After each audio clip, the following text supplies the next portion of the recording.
Hello दोस्तों, स्वागत है आप सबका हमारे चैनल करंटपुर में। यहाँ पर देख सकते हैं हम अपने ज़िले की राजकीय लाइब्रेरी में हैं और यहाँ पर आप देख सकते हैं हम लोग RRB NTPC की टाइपिंग में लगे हुए हैं। 3 लोग हैं। मेरा नाम अतुल कुमार है और ये जो पीली शर्ट वाले भाई साहब हैं इनका नाम है सोनू राजपूत और जो रेड शर्ट में भाई साहब उनका नाम है नितिन भाई साहब। और हम तीनों का स्टेशन मास्टर में भी हुआ था तो साई को देकर आए हैं।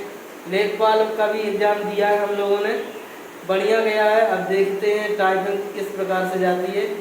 वैसे टाइपिंग तो ठीक ठाक निकल रही है। यहाँ पर देख सकते हैं आप लोग कि हमारे सोनू भाई साहब कितनी भयानक तरीके से लगे हुए हैं। ये देख सकते हैं मुस्की भी मार रहे हैं बेहतरीन तरीके से और नितिन भाई साहब भी लगे हुए हैं। तो अगर आप लोग भी टाइपिंग कर रहे हो ना तो आप लोग भी भयानक तरीके से लग जाइए। आपके पास मात्र 10 दिन बचा हुआ है खींच खाच के, ठीक है। और आज या कल में आपका सिटी इंटीमेशन आ जाएगा। क्यों भाई साहब, आप क्या कह रहे हैं, आ जाएगा ना? सही है। आप बिल्कुल देखिए, दोनों लोगों से मैंने कहलवा दिया है। अब आप समझिए अपना, ठीक है। Bye bye, tata, love you all, take care.